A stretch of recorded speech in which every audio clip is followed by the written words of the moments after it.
ಎಲ್ಲರಿಗೂ ನಮಸ್ಕಾರ. Learn with Chetan YouTube ಚಾನಲ್ಗೆ ನಿಮ್ಮೆಲ್ಲರಿಗೂ ಆಧಾರದ ಸುಸ್ವಾಗತ. ಇಂದಿನ ದಿನ ನಾವು 10ನೇ ತರಗತಿಯ ಕನ್ನಡ ವಿಷಯದ ಮಾದರಿ ಪ್ರಶ್ನೆ ಪತ್ರಿಕೆಗಳ ಕೀ ಉತ್ತರಗಳನ್ನು ಇಂದಿನ ದಿನ ನೋಡ್ತಾ ಹೋಗೋಣ. ಕರ್ನಾಟಕ ಶಾಲಾ ಪರೀಕ್ಷೆ ಮತ್ತು ಮೌಲ್ಯ ನಿರ್ಣಯ ಮಂಡಳಿ 2025-26ರ SSLC ಮಾದರಿ ಪ್ರಶ್ನೆ ಪತ್ರಿಕೆ 1ಕ್ಕೆ ಮಾದರಿ ಉತ್ತರಗಳು. ಸೊ ಮಾಡೆಲ್ ಕ್ವಶನ್ ಪೇಪರ್ 1ರ ಕನ್ನಡ ವಿಷಯದ ಮಾದರಿ ಪ್ರಶ್ನೆ ಪತ್ರಿಕೆ ಹಾಗೂ ಕೀ ಉತ್ತರಗಳನ್ನು ಇಂದಿನ ವಿಡಿಯೋದಲ್ಲಿ ನಾವು ನೋಡ್ತಾ ಹೋಗೋಣ. ಇನ್ನೂ ಯಾರು ನಮ್ಮ ಚಾನಲನ್ನು ಸಬ್ಸ್ಕ್ರೈಬ್ ಮಾಡ್ಕೊಂಡಿಲ್ವೋ ದಯವಿಟ್ಟು ಸಬ್ಸ್ಕ್ರೈಬ್ ಮಾಡ್ಕೊಳ್ಳಿ. ಯಾಕಪ್ಪ ಅಂದರೆ ಜನವರಿ 5ರಿಂದ ನಿಮ್ಮ ಮೊದಲ ಸರಣಿ ಪರೀಕ್ಷೆ ಸ್ಟಾರ್ಟ್ ಆಗ್ತಾ ಇದ್ದಾವೆ. ಸೊ ಆ ಒಂದು ಸರಣಿ ಪರೀಕ್ಷೆಗೆ ಎಲ್ಲ ವಿಷಯದ 6 ವಿಷಯದ 4 ಮಾದರಿ ಪ್ರಶ್ನೆ ಪತ್ರಿಕೆಗಳು ಹಾಗೂ ಕೀ ಉತ್ತರಗಳು ಮತ್ತು ಅತ್ಯಂತ ಪ್ರಮುಖ ಪ್ರಶ್ನೋತ್ತರಗಳ ಸರಣಿಯನ್ನು ನಾವು ಇನ್ನು ನಮ್ಮ ಒಂದು ಯೂಟ್ಯೂಬ್ ಚಾನಲಲ್ಲಿ ಅಪ್ಲೋಡ್ ಮಾಡ್ತೇವೆ. ಸೊ ದಯವಿಟ್ಟು ವಿಡಿಯೋಗಳನ್ನು ಸಂಪೂರ್ಣವಾಗಿ ನೋಡಿ ಅಂತ ಹೇಳ್ತಾ ಬನ್ನಿ ವಿಡಿಯೋನ ಸ್ಟಾರ್ಟ್ ಮಾಡೋಣ. ಸೊ ಬನ್ನಿ, ಪ್ರಥಮ ಭಾಷೆ ಕನ್ನಡ ವಿಷಯದ್ದಾಗಿರ್ತದೆ. ಇದು ಫಸ್ಟ್ ಲ್ಯಾಂಗ್ವೇಜು. ಒಟ್ಟು 100 ಅಂಕದ 3 ಗಂಟೆ 15 ನಿಮಿಷ ಇರ್ತದೆ. ಸೊ ಬನ್ನಿ ಮೊದಲೇ ಪ್ರಶ್ನೆಯನ್ನು ನೋಡ್ತಾ ಹೋಗೋಣ. ವರ್ಗೀಯ ವ್ಯಂಜನದ ಪಂಚಮಾಕ್ಷರಗಳಿವು ಅಂತ ಕೇಳಿದ್ದಾನೆ. ಆಪ್ಷನ್ ಎ ಅನುನಾಸಿಕಗಳು, ಆಪ್ಷನ್ ಬಿ ಮಹಾಪ್ರಾಣಾಕ್ಷರಗಳು, ಆಪ್ಷನ್ ಸಿ ಅಲ್ಪ ಪ್ರಾಣಾಕ್ಷರಗಳು, ಆಪ್ಷನ್ ಡಿ ಯೋಗ ವಾಹಕಗಳು ಅಂತ ಇದೆ. ವರ್ಗೀಯ ವ್ಯಂಜನದ ಪಂಚಮಾಕ್ಷರಗಳಿವು ಅಂದರೆ ಆಪ್ಷನ್ ಎ ಅನುನಾಸಿಕಗಳು ಅನ್ನೋದು ಸರಿಯಾದ ಉತ್ತರ ಆಗಿರ್ತದೆ. ಎರಡನೇ ಪ್ರಶ್ನೆ, ಮಾತಂತು ಪದವು ಈ ಸಂಧಿಗೆ ಸೇರಿದೆ ಅಂತ ಇದೆ. ಆಪ್ಷನ್ ಎ ಆಗಮ, ಆಪ್ಷನ್ ಬಿ ಎಣ್ಸಂಧಿ, ಆಪ್ಷನ್ ಸಿ ವೃದ್ಧಿ ಸಂಧಿ ಹಾಗೂ ಆಪ್ಷನ್ ಡಿ ಲೋಪಸಂಧಿ ಅಂತ ಇದೆ. ಸೊ ಆನ್ಸರ್ ಆಪ್ಷನ್ ಡಿ ಲೋಪಸಂಧಿ ಅನ್ನೋದು ಸರಿಯಾದ ಉತ್ತರ ಆಗಿರ್ತದೆ. ಮೂರನೇ ಪ್ರಶ್ನೆ ನೋಡಿ, ಒಂದು ಪೂರ್ಣ ಕ್ರಿಯಾಪದದೊಂದಿಗೆ ಸ್ವತಂತ್ರವಾಗಿರುವ ವಾಕ್ಯ ಯಾವುದು ಅಂತ ಕೇಳಿದಾನೆ. ಆಪ್ಷನ್ ಎ ಸಂಯುಕ್ತ ವಾಕ್ಯ, ಆಪ್ಷನ್ ಬಿ ಸಂಯೋಜಿತ ವಾಕ್ಯ, ಆಪ್ಷನ್ ಸಿ ಸಾಮಾನ್ಯ ವಾಕ್ಯ ಹಾಗೂ ಆಪ್ಷನ್ ಡಿ ಮಿಶ್ರ ವಾಕ್ಯ ಅಂತ ಇದೆ. ಆನ್ಸರ್ ಆಪ್ಷನ್ ಸಿ ಸಾಮಾನ್ಯ ವಾಕ್ಯ ಅನ್ನೋದು ಸರಿಯಾದ ಉತ್ತರ ಆಗಿರ್ತದೆ. ಒಂದು ಪೂರ್ಣ ಕ್ರಿಯಾಪದದೊಂದಿಗೆ ಸ್ವತಂತ್ರವಾಗಿರುವ ವಾಕ್ಯ ಯಾವುದಪ್ಪ ಅಂದರೆ ಸಾಮಾನ್ಯ ವಾಕ್ಯ. ನಾಲ್ಕನೆಯ ಪ್ರಶ್ನೆ, ಕ್ರಿಯಾಪದದ ಮೂಲ ರೂಪ ಅಂತ ಕೇಳಿದಾನೆ. ಆಪ್ಷನ್ ಎ ಸರ್ವನಾಮ, ಆಪ್ಷನ್ ಬಿ ಧಾತು, ಆಪ್ಷನ್ ಸಿ ನಾಮಪದ, ಆಪ್ಷನ್ ಡಿ ನಾಮ ಪ್ರಕೃತಿ ಅಂತ ಕೇಳಿದಾನೆ. ಆಪ್ಷನ್ ಬಿ ಧಾತು ಅನ್ನೋದು ಸರಿಯಾದ ಉತ್ತರ ಆಗಿರ್ತದೆ. ಕ್ರಿಯಾಪದದ ಮೂಲ ರೂಪ ಯಾವುದಪ್ಪ ಅಂದರೆ ಧಾತು ಆಗಿರ್ತದೆ. ಐದನೆಯ ಪ್ರಶ್ನೆ, ಲೋಕದೋಳ್ ಎಂಬ ಪದದಲ್ಲಿರುವ ವಿಭಕ್ತಿ ಯಾವುದು ಅಂತ ಕೇಳಿದಾನೆ. ಪ್ರಥಮ, ಆಪ್ಷನ್ ಎ ಪ್ರಥಮ, ಆಪ್ಷನ್ ಬಿ ತೃತೀಯ, ಆಪ್ಷನ್ ಸಿ ಸಪ್ತಮಿ ಹಾಗೂ ಆಪ್ಷನ್ ಡಿ ದ್ವಿತೀಯ ಅಂತ ಹೇಳಿದೆ. ಆಪ್ಷನ್ ಸಿ ಸಪ್ತಮಿ ಅನ್ನೋದು ಸರಿಯಾದ ಉತ್ತರ ಆಗಿರ್ತದೆ. ಆರನೇ ಪ್ರಶ್ನೆ, ಮುಂಗೈ ಪದವು ಈ ಸಮಾಸಕ್ಕೆ ಉದಾಹರಣೆಯಾಗಿದೆ. ಆಪ್ಷನ್ ಎ ಕ್ರಿಯಾ ಸಮಾಸ, ಆಪ್ಷನ್ ಬಿ ತತ್ಪುರುಷ ಸಮಾಸ, ಆಪ್ಷನ್ ಸಿ ದ್ವಿಗು ಸಮಾಸ ಹಾಗೂ ಆಪ್ಷನ್ ಡಿ ಅಂಶಿ ಸಮಾಸ. ಮುಂಗೈ ಮುಂದಿನ ಪ್ಲಸ್ ಕೈ ಮುಂಗೈ, ಇದು ಆಪ್ಷನ್ ಡಿ ಅಂಶಿ ಸಮಾಸ ಆಗಿರ್ತದೆ. ಅಂಶಿ ಅಂಶ, ಹೌದಾ, ಅಂಶಾಂಶಿ ಅಂಶಗಳು, ಓಕೆನಾ. ಹಾಗಾಗಿ ಇದು ಅಂಶಿ ಸಮಾಸ ಆಗಿರ್ತದೆ. ಸಂಬಂಧಿ ಪದ ಬರೆಯುವುದು ಅಂತ ಇದೆ. ಸೊ ಎರಡನೇ ಮೇನು 7ನೇ ಪ್ರಶ್ನೆ ನೋಡಿ, ವೀರ ಬೀರ ಅಂತ ಆಗ್ತದೆ. ಕೊಡಲಿಗೆ ಏನಾಗ್ತದೆ ಅಂತ ಕೇಳಿದಾನೆ. ಕುಟಾರ ಅನ್ನೋದು ಸರಿಯಾದ ಉತ್ತರ ಆಗಿರ್ತದೆ. ಕೊಡಲಿ ಕುಟಾರ. 8ನೇ ಪ್ರಶ್ನೆ, ನದಿ ರೂಢನಾಮ ಆಗಿದ್ರೆ ವಿಜ್ಞಾನಿಯ ಅನ್ನೋದು ಅನ್ವರ್ಥನಾಮ ಆಗಿರ್ತದೆ. ಓಕೆ, ನದಿ ರೂಢನಾಮ, ವಿಜ್ಞಾನಿ ಅನ್ನೋದು ಅನ್ವರ್ಥನಾಮ ಆಗ್ತದೆ. 9ನೇ ಪ್ರಶ್ನೆ, ಬನ್ನಿ ಬನ್ನಿ ಅನ್ನೋದು ದ್ವಿರುಕ್ತಿ ಆಗಿದ್ರೆ ಹಾಲು ಜೇನು ಅನ್ನೋದು ಜೋಡು ನುಡಿ. ಬನ್ನಿ ಬನ್ನಿ ಅನ್ನೋದು ದ್ವಿರುಕ್ತಿ, ಹಾಲು ಜೇನು ಅನ್ನೋದು ಜೋಡು ನುಡಿ ಆಗಿರ್ತದೆ. ನೆಕ್ಸ್ಟ್ 10ನೇ ಪ್ರಶ್ನೆ ನೋಡಿ, ನೋಟ ಅನ್ನೋದು ಕೃದಂತ ಭಾವನಾಮ ಆಗಿದ್ರೆ ಪೆರ್ಮೆ ಅನ್ನೋದು ತದ್ದಿತ ಅಂತ ಭಾವನಾಮ ಆಗಿರ್ತದೆ. ನೋಟ ಕೃದಂತ ಭಾವನಾಮ, ಪೆರ್ಮೆ ಅನ್ನೋದು ತದ್ದಿತ ಅಂತ ಭಾವನಾಮ. ಒಂದು ವಾಕ್ಯದಲ್ಲಿ ಉತ್ತರ ಬರೆಯಿರಿ ಇದೆ. 11ನೇ ಪ್ರಶ್ನೆ, ಈ ಒಂದು ಪ್ರಶ್ನೆ ಸಾಕಷ್ಟು ಬಾರಿ ಬಂದಂಥ ಪ್ರಶ್ನೆ, ವೆರಿ ವೆರಿ ಇಂಪಾರ್ಟೆಂಟ್. ಭಾಷೆ ಯಾವುದಕ್ಕೆ ಸಾಧನವಾಗಿದೆ? ಭಾಷೆ ಯಾವುದಕ್ಕೆ ಸಾಧನವಾಗಿದೆ ಅಂತ ಇದೆ. ಭಾಷೆಯು ನಮ್ಮ ಸುತ್ತಮುತ್ತಲಿನವರೊಡನೆ ವ್ಯವಹರಿಸುವುದಕ್ಕೆ ಹಾಗೂ ವಿಚಾರ ವಿನಿಮಯ ಮಾಡುವುದಕ್ಕೆ ಭಾಷೆ ಒಂದು ಅಮೂಲ್ಯ ಸಾಧನವಾಗಿದೆ. 12ನೇ ಪ್ರಶ್ನೆ, ಶಾನುಭೋಗರು ಚಿಕ್ಕನಾಯಕನಹಳ್ಳಿಗೆ ಏಕೆ ಹೋಗಿದ್ದರು ಅಂತ ಇದೆ. ಶಾನುಭೋಗರು ಚಿಕ್ಕನಾಯಕನಹಳ್ಳಿಗೆ ಇರಸಾಲಿಗಾಗಿ ಹೋಗಿದ್ದರು. ಇನ್ನು 13ನೇ ಪ್ರಶ್ನೆ, ಲೇಖಕರು ವರ್ಣಿಸಿದ ಲಂಡನ್ನಿನ ಪೇಟೆಯಲ್ಲಿರುವ ಸ್ಟೇಷನರಿ ಅಂಗಡಿಯ ಹೆಸರೇನು ಅಂತ ಕೇಳಿದಾನೆ. ಲೇಖಕರು ವರ್ಣಿಸಿದ ಲಂಡನ್ ನಗರದ ಸ್ಟೇಷನರಿ ಅಂಗಡಿಯ ಹೆಸರು ಉಲವರ್ತ್ ಅಂತ, ಓಕೆನಾ. 14ನೇ ಪ್ರಶ್ನೆ, ಕಾಶ್ಯಪಿ ವಿದ್ಯಾಭ್ಯಾಸಕ್ಕಾಗಿ ತನ್ನ ಮಕ್ಕಳನ್ನು ಯಾರ ಬಳಿಗೆ ಕಳುಹಿಸಿದಳು? ಕಾಶ್ಯಪಿ ವಿದ್ಯಾಭ್ಯಾಸಕ್ಕಾಗಿ ತನ್ನ ಮಕ್ಕಳನ್ನು ತನ್ನ ಸಹೋದರ ಸೂರ್ಯಮಿತ್ರನ ಬಳಿಗೆ ಕಳುಹಿಸಿದಳು. 15ನೇ ಪ್ರಶ್ನೆ, ಹಲಗಲಿಯ ಗುರುತು ಉಳಿಯದಂತಾದುದು ಏಕೆ? ಹಲಗಲಿಯ ಗುರುತು ಉಳಿಯದಂತಾದುದು ಏಕೆ ಅಂತ ಕೇಳಿದಾನೆ. ಆನ್ಸರ್ ನೋಡ್ತಗೋಣ. ಹಲಗಲಿಯ ಮೇಲೆ ಬ್ರಿಟಿಷ್ ಸರ್ಕಾರದ ದಂಡು ದಾಳಿ ಮಾಡಿ ಬೆಂಕಿ ಹಚ್ಚಿದ್ದರಿಂದ ಹಲಗಲಿಯ ಗುರುತು ಉಳಿಯದದ್ದಾಗಿತು. 16ನೇ ಪ್ರಶ್ನೆ, ಕುಂಭ ಸಂಭವ ಎಂದು ಯಾರನ್ನು ಕರೆಯಲಾಗಿದೆ? ದ್ರೋಣಾಚಾರ್ಯರನ್ನ ಕುಂಭ ಸಂಭವ ಎಂದು ಕರೆಯುತ್ತಾರೆ. ಕುಂಭ ಸಂಭವ ಅಂತ ದ್ರೋಣಾಚಾರ್ಯರನ್ನ ಕರೀತಾರೆ. 17ನೇ ಪ್ರಶ್ನೆ, ಪುಟ್ಟ ಪೋರಿ ಏನು ಮಾಡುತ್ತಿದ್ದಾಳೆ? ಪುಟ್ಟ ಪೋರಿ ಮುಸುರೆ ತಿಕ್ಕುತ್ತಿದ್ದಾಳೆ. ನೋಡ್ರಿ, ಆನ್ಸರ್ ಎಷ್ಟು ಸಣ್ಣದವು, 1 ಅಂಕಗಳು. ಇನ್ನು 3-4 ವಾಕ್ಯಗಳಲ್ಲಿ ಉತ್ತರವನ್ನು ಬರೀರಿ ಅಂತ ಕೇಳಿದ್ದಾನೆ. ಸೊ ಒಟ್ಟು 10 ಪ್ರಶ್ನೆಗಳಿರ್ತವೆ. ಟೋಟಲ್ ಆಗಿ 2 ಅಂಕ, ಅಂದರೆ ಒಟ್ಟು 20 ಅಂಕಗಳು ಈ ಒಂದು ಮೇನಿಂದ 4ನೇ ಮೇನಿಂದ ದೊರೀತದೆ. ಬನ್ನಿ ಆನ್ಸರ್ ನೋಡ್ತಾ ಹೋಗೋಣ. 18ನೇ ಪ್ರಶ್ನೆ, ವ್ಯಾವಹಾರಿಕ ಮತ್ತು ಗ್ರಾಂಥಿಕ ಭಾಷೆಯ ಲಕ್ಷಣಗಳಾವುವು ಅಂತ ಕೇಳಿದ್ದಾನೆ. ವ್ಯಾವಹಾರಿಕವೆಂದರೆ ಜೀವದ್ ಭಾಷೆ. ಅದರಲ್ಲಿ ಜನರು ಮಾತನಾಡುತ್ತಾರೆ, ವ್ಯವಹರಿಸುತ್ತಾರೆ. ಕನ್ನಡ, ತಮಿಳು, ತೆಲುಗು, ತುಳು, ಮರಾಠಿ, ಉರ್ದು, ಇಂಗ್ಲಿಷ್ ಇದಕ್ಕೆ ಉದಾಹರಣೆ. ಎಲ್ಲ ವ್ಯಾವಹಾರಿಕ ಭಾಷೆಗಳು ಗ್ರಾಂಥಿಕವಾಗಬೇಕಿಲ್ಲ. ತುಳು ಒಂದು ಸುಂದರ ವ್ಯಾವಹಾರಿಕ ಭಾಷೆ, ಆದರೆ ಅದು ಗ್ರಾಂಥಿಕ ಭಾಷೆಯಲ್ಲ. ಗ್ರಾಂಥಿಕವೆಂದರೆ ಅಭಿವೃದ್ಧಿ ಹೊಂದಿ ಗ್ರಂಥ ರಚನೆಯಲ್ಲಿ ಉಪಯೋಗವಾದ ಭಾಷೆ. ಸಂಸ್ಕೃತ, ಕನ್ನಡ, ಇಂಗ್ಲಿಷ್, ಪಾಳಿ ಇತ್ಯಾದಿ ಈ ವರ್ಗಕ್ಕೆ ಉದಾಹರಣೆಯಾಗಿವೆ. ಎಲ್ಲ ಗ್ರಾಂಥಿಕ ಭಾಷೆಗಳು ಇಂದು ವ್ಯಾವಹಾರಿಕವಾಗಿಲ್ಲ. ಸಂಸ್ಕೃತ ಗ್ರಾಂಥಿಕ ಭಾಷೆಯಾಗಿದ್ದು ಈಗ ಯಾವೊಂದು ಪ್ರದೇಶದಲ್ಲಿಯೂ ಅದು ವ್ಯಾವಹಾರಿಕ ಭಾಷೆಯಾಗಿಲ್ಲ ಅನ್ನೋದು. ಇಷ್ಟು ಬರೆದ್ರೆ ನಿಮಗೆ ಸಂಪೂರ್ಣವಾಗಿ 2 ಅಂಕಗಳು ದೊರೆಯುತ್ತದೆ. 19ನೇ ಪ್ರಶ್ನೆ ನೋಡಿ, ನಾಲ್ವಡಿ ಕೃಷ್ಣರಾಜ ಒಡೆಯರ ಕಾಲದಲ್ಲಿ ಕಾರ್ಯರೂಪಕ್ಕೆ ಬಂದ ನೀರಾವರಿ ಯೋಜನೆಗಳಾವುವು ಅಂತ ಕೇಳಿದಾನೆ. ನಾಲ್ವಡಿ ಕೃಷ್ಣರಾಜ ಒಡೆಯರ ಕಾಲದಲ್ಲಿ ಅಂದರೆ ಕ್ರಿಸ್ತಶಕ 1900ರ ಸಂದರ್ಭದಲ್ಲಿ ಶಿವನ ಸಮುದ್ರದ ಬಳಿಯ ಕಾವೇರಿ ನದಿಯಿಂದ ಜಲವಿದ್ಯುತ್ ಉತ್ಪಾದನಾ ಕೇಂದ್ರವನ್ನು ಪ್ರಾರಂಭವಾಯಿತು. ಇದು ಭಾರತ ಮಾತ್ರವಲ್ಲ, ಏಷ್ಯಾ ಖಂಡದಲ್ಲಿಯೇ ಮೊದಲ ಜಲ ವಿದ್ಯುತ್ ಯೋಜನೆಯಾಗಿದೆ. ಕ್ರಿಸ್ತಶಕ 1907ರಲ್ಲಿ ಮಾರಿ ಕಣಿವೆಯಲ್ಲಿ ವಾಣಿ ವಿಲಾಸ ಸಾಗರ ಅಣೆಕಟ್ಟನ್ನು ಕಟ್ಟಲಾಯಿತು. ಹಾಗೆಯೇ ಕ್ರಿಸ್ತಶಕ 1911ರಲ್ಲಿ ಕೃಷ್ಣರಾಜ ಸಾಗರ ಅಣೆಕಟ್ಟನ್ನು ನಿರ್ಮಿಸಲಾಯಿತು. ಇವು ನೀರಾವರಿ ಕ್ಷೇತ್ರಕ್ಕೆ ನಾಲ್ವಡಿ ಕೃಷ್ಣರಾಜ ಒಡೆಯರು ನೀಡಿರ್ತಕ್ಕಂತಹ ಕೊಡುಗೆಗಳಾಗಿವೆ. ಇನ್ನು 20ನೇ ಪ್ರಶ್ನೆ ನೋಡಿ, ಲಂಡನ್ನಿನ ಹೆಣ್ಣು ಮಕ್ಕಳು ಯಾವ ಯಾವ ಕೆಲಸದಲ್ಲಿ ನಿಯುಕ್ತರಾಗಿರುತ್ತಾರೆ ಅಂತ ಇದೆ. ಇದು ಸಾಕಷ್ಟು ಬಾರಿ ಬಂದಂತಹ ಪ್ರಶ್ನೆ, ಇಂಪಾರ್ಟೆಂಟ್. ಲಂಡನ್ನಿನ ಎಲ್ಲ ಅಂಗಡಿಗಳಲ್ಲಿ ಸಾಮಾನ್ಯವಾಗಿ ಸ್ತ್ರೀಯರು ಕೆಲಸ ಮಾಡುತ್ತಾರೆ. ಉಪಹಾರ ಗೃಹಗಳಲ್ಲಿ ಮತ್ತು ಯಾವುದಾದರೂ ಒಂದು ದೊಡ್ಡ ಅಂಗಡಿಗೆ ಹೋದರೆ ಅಲ್ಲಿಯ ಟೈಪಿಸ್ಟ್, ಕಾರ್ಕೂನ್ ಕೂಡ ಒಬ್ಬ ಹೆಣ್ಣು ಮಗಳು. ಸಿನಿಮಾ ಗೃಹದಲ್ಲಿ ನಮ್ಮ ಜಾಗವನ್ನು ಹುಡುಕಿಕೊಡುವ ಕಾರ್ಯ ನಿರ್ವಹಿಸುವವರು ಹೆಣ್ಣು ಮಕ್ಕಳು.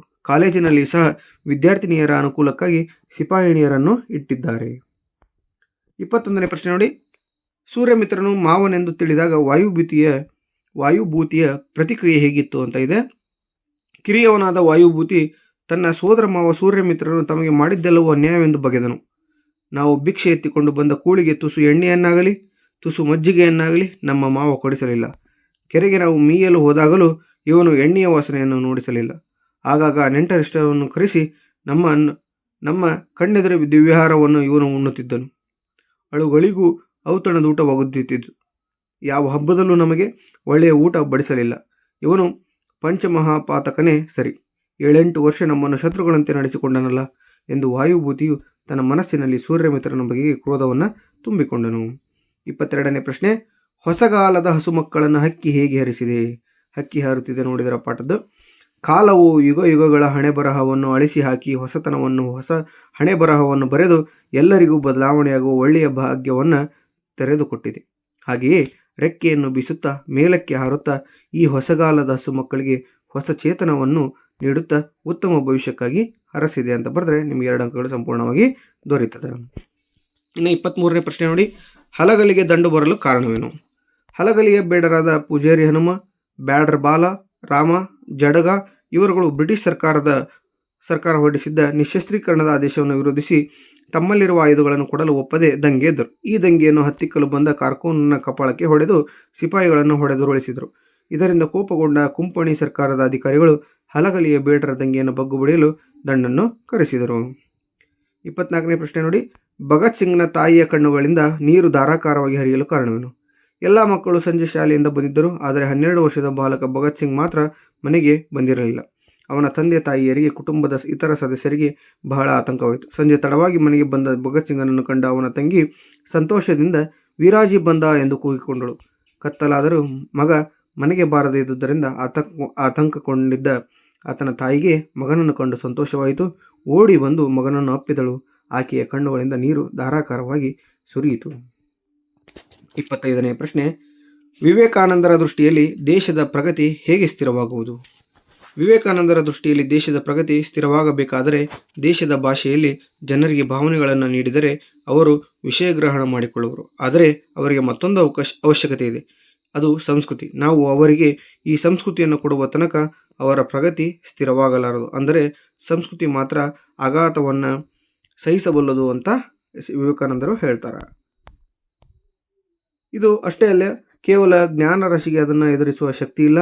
ಸಂಸ್ಕೃತಿಯು ರಕ್ತದಲ್ಲಿ ಹರಿಯಬೇಕು, ಆಗ ಮಾತ್ರ ದೇಶದ ಪ್ರಗತಿ ಸ್ಥಿರವಾಗುವುದು. ಇದು ವಿವೇಕಾನಂದರ ದೃಷ್ಟಿಯಾಗಿದೆ. ಇನ್ನು 26ನೇ ಪ್ರಶ್ನೆ, ಭಗವಂತನಲ್ಲಿ ಶರಣಾಗುವ ಭಾವ ಅಕ್ಕ ಮಹಾದೇವಿಯ ವಚನದಲ್ಲಿ ಹೇಗೆ ವ್ಯಕ್ತಗೊಂಡಿದೆ? ಚಂದನವನವನ್ನು ಕಡಿದು ಕೊರೆದು ತೇದರು ನೊಂದು ಅದು ತನ್ನ ಸುವಾಸನೆ ಬಿಡದು. ಸುವರ್ಣವನ್ನು ಕಡಿದು ಅರೆದು ಬೇಯಿಸಿದರೂ ಕಳಂಕ ಹೊಂದುವುದಿಲ್ಲ. ಕಬ್ಬನ್ನು ಸಂದು ಕಡಿದು ಗಾಣದಲ್ಲಿಟ್ಟು ಅರೆದು ಪಾಕ ಮಾಡಿ ಅದು ಸಕ್ಕರೆಯಾದ ಮೇಲೆ ತಾನು ನೊಂದಿದ್ದ ಕಾರಣ ಸಿಹಿ ಬಿಡುವುದಿಲ್ಲ. ಹಾಗೆ ನನ್ನ ಹೀನತೆ ತಿಳಿಸಿಕೊಂಡರೂ ನಾನು ನಿನ್ನಲ್ಲಿ ಶರಣಾಗುವುದನ್ನು ಬಿಡುವುದಿಲ್ಲ ಎಂದು ಭಗವಂತನಲ್ಲಿ ಶರಣಾಗುವ ಭಾವ ಅಕ್ಕ ಮಹಾದೇವಿಯ ವಚನದಲ್ಲಿ ವ್ಯಕ್ತವಾಗಿದೆ. 27ನೇ ಪ್ರಶ್ನೆ, ಪೈಗಳ ತಮ್ಮನ ನೂಲು ಮದುವೆಯ ಸಿದ್ಧತೆ ಹೇಗೆ ನಡೆಯುತ್ತಿತ್ತು? ಪೈಗಳ ತಮ್ಮನ ನೂಲು ಮದುವೆಯ ದಿನ ಅಂಗಳದಲ್ಲಿ ಒಂದು ಕಡೆ ಲಡ್ಡುಗೆಗಳನ್ನು ಕಟ್ಟುತ್ತಿದ್ದರು, ಮತ್ತೊಂದು ಕಡೆ ಮಂಡಿಗೆಗಳನ್ನು ಮಡಚುತ್ತಿದ್ದರು, ಬೇರೊಂದು ಕಡೆ ಸೇವಿಗೆಯನ್ನು ಒತ್ತುತ್ತಿದ್ದರು. ಹೀಗೆ ಇನ್ನೂ ಮುಂತಾದ ಸಿದ್ಧತೆಗಳಾಗುತ್ತಿದ್ದವು. ಓಕೆನಾ. ಇನ್ನು 3 ಅಂಕದ ಪ್ರಶ್ನೆಗಳನ್ನು ನೋಡಿ. 2 ಪ್ರಶ್ನೆಗಳು ಇರ್ತವೆ. ಕವಿಕೃತಿ ಪರಿಚಯ ದೇವನೂರು ಮಹಾದೇವ ಅವರದಿದೆ. ದಲಿತ ಮತ್ತು ಬಂಡಾಯ ಸಾಹಿತ್ಯದ ಪ್ರಮುಖರಲ್ಲಿ ಒಬ್ಬರಾದ ಆಡು ಮಾತಿನ ಧ್ವನಿಶಕ್ತಿಯನ್ನು ಎತ್ತರಿಸಿದ ಶಬ್ದಶಿಲ್ಪಿ ಶ್ರೀ ದೇವನೂರು ಮಹಾದೇವರವರು ಕ್ರಿಸ್ತಶಕ 1848ರಲ್ಲಿ ಮೈಸೂರು ಜಿಲ್ಲೆಯ ನಂಜನಗೂಡು ತಾಲೂಕಿನ ದೇವನೂರು ಎಂಬಲ್ಲಿ ಜನಿಸಿದರು. ಶ್ರೀಯುತರು ಎದೆಗೆ ಬಿದ್ದ ಅಕ್ಷರ, ದ್ಯಾವನೂರು, ಒಡಲಾಳ, ಕುಸುಮಬಾಲೆ ಮೊದಲಾದ ಪ್ರಮುಖ ಕೃತಿಗಳನ್ನು ರಚಿಸಿದ್ದಾರೆ. ಇವರಿಗೆ ಕೇಂದ್ರ ಸಾಹಿತ್ಯ ಅಕಾಡೆಮಿ ಪ್ರಶಸ್ತಿ, ಭಾರತೀಯ ಭಾಷಾ ಪರಿಷತ್ ಪ್ರಶಸ್ತಿ, ಕರ್ನಾಟಕ ರಾಜ್ಯೋತ್ಸವ ಪ್ರಶಸ್ತಿಗಳು ಲಭಿಸಿವೆ. ಇನ್ನು ಪಂಪ ಕವಿ ಕೇಳಿದಾನೆ. ಆದಿಕವಿ ಪಂಪನು ಸಾಲೆಯನ ಶಕ 902ರಲ್ಲಿ ವೆಂಗಿ ಮಂಡಲದ ವೆಂಗಿಪೊಳು ಎಂಬ ಅಗ್ರಹಾರದಲ್ಲಿ ಜನಿಸಿದನು. ಇವನು ಆದಿಪುರಾಣ ಮತ್ತು ವಿಕ್ರಮಾರ್ಜುನ ವಿಜಯಂ, ಅದಕ್ಕೆ ಇನ್ನೊಂದು ಹೆಸರು ಪಂಪ ಭಾರತ ಅಂತ ಕರೀತಾರೆ, ಎಂಬ ಪ್ರಮುಖ ಕೃತಿಗಳನ್ನು ರಚಿಸಿದ್ದಾನೆ. ಈತನಿಗೆ ಸರಸ್ವತಿ ಮಣಿಹಾರ, ಸಂಸಾರ ಸಾರೋದಯ, ಕವಿತಾ ಗುಣಾರ್ಣವ ಎಂಬ ಬಿರುದುಗಳನ್ನು ಪಡೆದಿರುವನು. ಇನ್ನು ಪ್ರಸ್ತಾರ ಹಾಕಿ ಗಣ ವಿಭಾಗ ವಹಿಸಿ ಛಂದಸ್ಸನ್ನು ಹೆಸರಿಸೋದಿರ್ತದೆ, 3 ಅಂಕದ್ದು. ಓಕೆ, ಸೊ ಇದನ್ನ ನೀವೇನು ಮಾಡಬೇಕಾಗ್ತದೆ, ಪ್ರಸ್ತಾರ ಹಾಕಿ ಗಣ ವಿಭಾಗಿಸಿ ಛಂದಸ್ಸನ್ನು ಹೆಸರಿಸಬೇಕಾಗ್ತದೆ. ಓಕೆನಾ. ಇದು ಮಾತ್ರಗಣ ಆಧಾರಿತ ಕಂದ ಪದ್ಯದ ಲಕ್ಷಣವಾಗಿದೆ ಅಂತ ಇದೆ. ಇನ್ನು ಅಲಂಕಾರವನ್ನು ಹೆಸರಿಸಿ ಲಕ್ಷಣ ಬರೆದು ಸಮನ್ವಯ ಮಾಡೋದು, ಇದು ಕೂಡ 3 ಅಂಕದ ಪ್ರಶ್ನೆ. ಮಾರಿ ಗೌತಣವಾಯಿತು ನಾಳಿನ ಭಾರತವು, ಇದು ರೂಪಕ ಅಲಂಕಾರ, ಯಾಕಂದರೆ ಯಾವುದೇ ಹೋಲಿಕೆ ಇಲ್ಲಿ ಕಂಡುಬರುವುದಿಲ್ಲ. ಓಕೆನಾ. ತುಂಬ ಸುಲಭವಾದಂಥ ಪ್ರಶ್ನೆ, ಆನ್ಸರ್ನ ಈಸಿಯಾಗಿ ನೀವೇನು ಮಾಡ್ಬೋದು, ಬರೀಬಹುದು. ಹಾಗೆ ಗಾದೆಯನ್ನು ವಿಸ್ತರಿಸಿ ಬರೆಯಿರಿ ಅಂತ ಇದೆ. ಕೈ ಕೆಸರಾದರೆ ಬಾಯಿ ಮೊಸರು. ಓಕೆ, ಮತ್ತು ಇನ್ನೊಂದು ಕೊಟ್ಟಿದ್ದಾನೆ, ಮನಸ್ಸಿದ್ದರೆ ಮಾರ್ಗ. ಈ 2 ಗಾದೆಗಳು ಇಂಪಾರ್ಟೆಂಟ್. ಸಾಕಷ್ಟು ಬಾರಿ ವಾರ್ಷಿಕ ಪರೀಕ್ಷೆಯಲ್ಲಿ ಬಂದಿದ್ದಾವೆ, ಸರಣಿ ಎಕ್ಸಾಮ್ಗಳಲ್ಲೂ ಕೂಡ ಬಂದಿದ್ದಾವೆ. ಹೆಚ್ಚು ಅಂಕಗಳನ್ನು ಗಳಿಸುವಂಥ ಸುಲಭವಾದಂಥ ಪ್ರಶ್ನೆಗಳಿವು. ಮನಸ್ಸಿದ್ದರೆ ಮಾರ್ಗ ನಿಮಗೆಲ್ಲ ಎಲ್ಲರಿಗೂ ಗೊತ್ತಿದೆ. ಗಾದೆಗಳು ಜನಪದರ ಜೀವನದ ಅನುಭವದ ನುಡಿಮುತ್ತುಗಳು. ಇವುಗಳಿಂದ ಜೀವನದ ಮೌಲ್ಯ ಹೆಚ್ಚುತ್ತದೆ. ಆದ್ದರಿಂದಲೇ ವೇದ ಸುಳ್ಳಾದರೂ ಗಾದೆ ಸುಳ್ಳಾಗದು. ಗಾದೆಗಳನ್ನು ವೇದಗಳಿಗೆ ಸಮಾನ ಎಂದು ಹೇಳುವರು. ಮನಸ್ಸಿದ್ದರೆ ಮಾರ್ಗ ಎಂಬ ಈ ಮಾತಿನಲ್ಲಿ ಮಾನವನ ಅಂತರಾಳದಲ್ಲಿರುವ ಅಪಾರವಾದ ಶಕ್ತಿಯನ್ನು ಕೇಂದ್ರೀಕರಿಸಿ ಗುರಿಯನ್ನು ಮುಟ್ಟುವ ಗುಟ್ಟು ಅಡಗಿದೆ ಎನ್ನುವ ಮಾತಿನಲ್ಲಿ ಈ ಒಂದು ಗಾದೆಯನ್ನು ಹೇಳಿದ್ದಾರೆ ಅಂತ ನೀವೇನು ಮಾಡಬೇಕಾಗ್ತದೆ, ವಿವರಣೆಯನ್ನು ಕೊಡಬೇಕಾಗ್ತದೆ.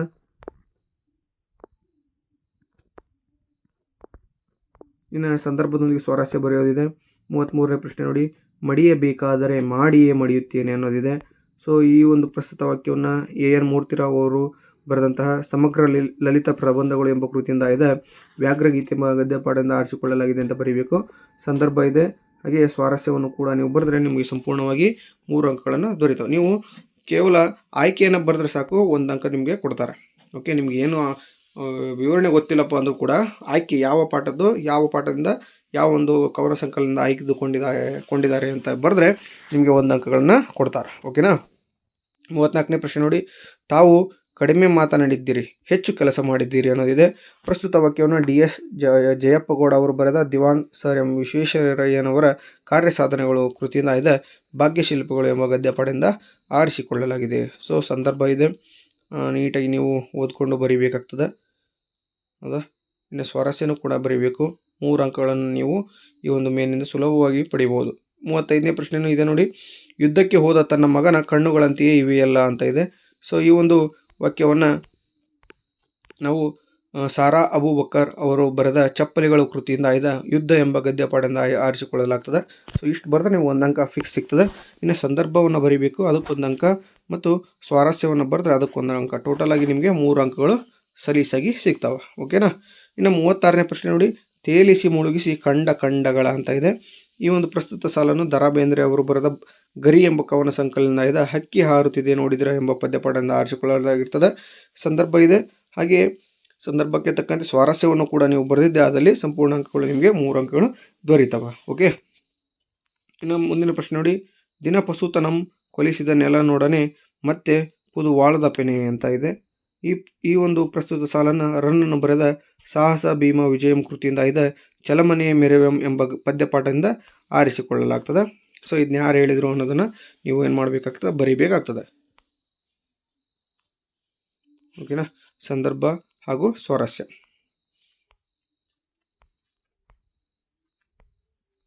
ನೆಕ್ಸ್ಟ್ 38ನೇ ಪ್ರಶ್ನೆ ನೋಡ್ರಿ. ಹಕ್ಕಿಯ ಕೊರಲಿಂಪು ಹಸುರು ಅನ್ನೋದಿದೆ. ಸೊ ಪ್ರಸ್ತುತ ಸಾಲನ್ನು ಕುವೆಂಪುರವರು ಬರೆದ ಪಕ್ಷಿ ಕಾಶಿ ಕೃತಿಯಿಂದ ಆಯ್ದ ಹಸುರು ಎಂಬ ಪದ್ಯಪಾಠದಿಂದ ಆರಿಸಿಕೊಳ್ಳಲಾಗ್ತದೆ. ಹಾಗೆ ಸಂದರ್ಭವನ್ನು ಬರೀರಿ.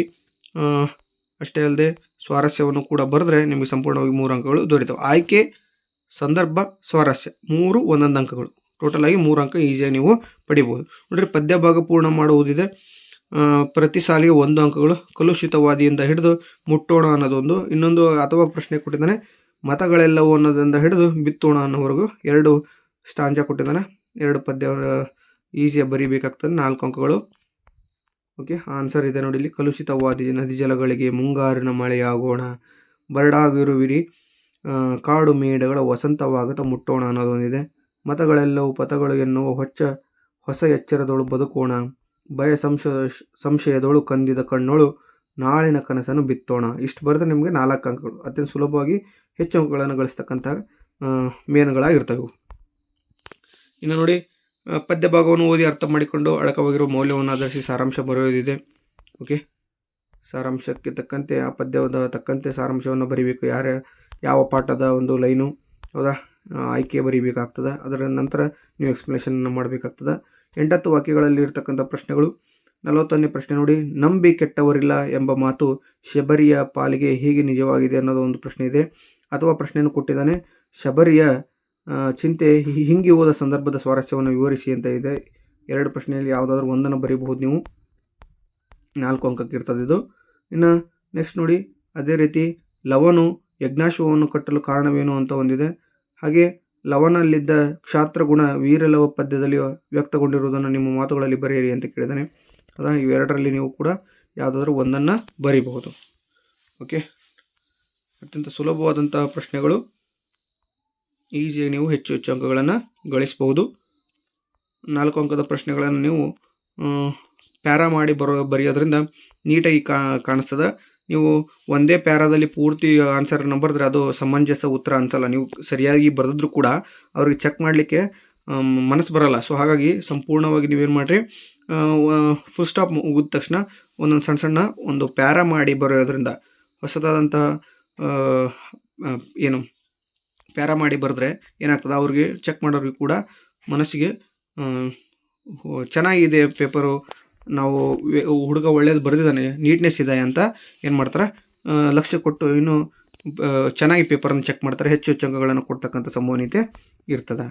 ಓಕೆನಾ. ಇನ್ನು ನೆಕ್ಸ್ಟ್ ಗದ್ಯ ಭಾಗವನ್ನು ಓದಿಕೊಂಡು ಪ್ರಶ್ನೆಗಳಿಗೆ ಉತ್ತರ ಬರೆಯೋ ಒಂದು ಗದ್ಯವನ್ನು ಕೊಟ್ಟಿರ್ತಾನೆ. ಅದರಲ್ಲಿ ಕೆಲವೊಂದು ಪ್ರಶ್ನೆಗಳಿರ್ತವೆ. ಆ ಪ್ರಶ್ನೆಗಳಿಗೆ ನಾವು ಏನು ಮಾಡಬೇಕಾಗ್ತದೆ, ಉತ್ತರಗಳನ್ನು ಬರೆಯೋದಿರ್ತದೆ. ಅತ್ಯಂತ ಸುಲಭವಾಗಿ ನೀವೇನು ಮಾಡ್ಬೋದು, ಇದರಲ್ಲಿ 4 ಅಂಕಗಳನ್ನು ಗಳಿಸಬಹುದಾಗಿರ್ತದೆ. ಇನ್ನು ಮುಂದಿನ ಕಾನ್ಸೆಪ್ಟ್ಗಳು ಏನಪ್ಪ ಅಂದರೆ, ಪತ್ರಲೇಖನ ಬರೆಯೋದಿದೆ. ಸೊ ಪತ್ರಲೇಖನ 5 ಅಂಕದ್ದು ಸಾಕು. ಒಂದು ವ್ಯಾವಹಾರಿಕ ಪತ್ರ ಕೊಟ್ಟಿರ್ತಾನೆ, ಇನ್ನೊಂದು ವೈಯಕ್ತಿಕ ಪತ್ರವನ್ನು ಕೊಟ್ಟಿರ್ತಾನೆ. 2ರಲ್ಲಿ ಯಾವುದಾದ್ರೂ ನೀವು ಬರೀಬೇಕಾಗ್ತದೆ.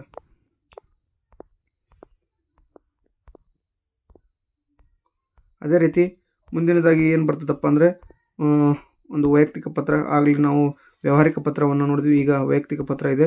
ಸೊ ಇದರ ನಂತರ ನಮಗೆ ಬರ್ತಕ್ಕಂಥದ್ದು ಪ್ರಬಂಧ ಬರವಣಿಗೆ ಇರ್ತದೆ. ರಾಷ್ಟ್ರೀಯ ಹಬ್ಬಗಳ ಮಹತ್ವ ಅನ್ನೋದು ಒಂದಿದೆ. ಅಥವಾ ಕನ್ನಡ ಭಾಷೆಯ ಬೆಳವಣಿಗೆ ಮತ್ತು ಸವಾಲುಗಳನ್ನು 2 ಪ್ರಬಂಧಗಳನ್ನು ಕೊಟ್ಟಿರ್ತಾನೆ. ಸೊ ಇವೆರಡರಲ್ಲಿ ನೀವು ಯಾವುದಾದ್ರೂ ಒಂದನ್ನು ಬರೀಬೇಕಾಗ್ತದೆ. ಓಕೆನಾ? ಸೊ ಇದಾಗಿತ್ತು ಹಿಂದಿನ ವಿಡಿಯೋದಲ್ಲಿ ನಾವು ಕನ್ನಡ ವಿಷಯದ 10ನೇ ತರಗತಿ ಕನ್ನಡ ವಿಷಯದ ಮಾದರಿ ಪ್ರಶ್ನೆ ಪತ್ರಿಕೆ 1ರ ಕೀ ಉತ್ತರಗಳನ್ನು ನೋಡ್ತಾ ಹೋದ್ವಿ. ಈ ವಿಡಿಯೋ ನಿಮಗೆ ಇಷ್ಟ ಆಗಿದ್ರೆ ದಯವಿಟ್ಟು ಲೈಕ್ ಮಾಡಿ, ಶೇರ್ ಮಾಡಿ, ಕಮೆಂಟ್ ಮಾಡಿ, ಹಾಗೆ ಸಬ್ಸ್ಕ್ರೈಬ್ ಮಾಡ್ಕೊಳ್ಳೋದನ್ನು ಮರಿಬೇಡಿ. ನಿಮ್ಮ ಒಂದೊಂದು ಸಬ್ಸ್ಕ್ರಿಪ್ಷನ್ ನಮಗೆ ಹೆಚ್ಚು ವಿಡಿಯೋಗಳನ್ನು ಮಾಡಲಿಕ್ಕೆ ಹುಮ್ಮಸ್ಸು ನೀಡುತ್ತೆ ಅಂತ ಹೇಳ್ತಾ, ಇಷ್ಟೊತ್ತು ವಿಡಿಯೋ ನೋಡಿರ್ತಕ್ಕಂಥ ನಿಮ್ಮೆಲ್ಲರಿಗೆ ಧನ್ಯವಾದಗಳನ್ನು ತಿಳಿಸ್ತೇನೆ. Thank you so much.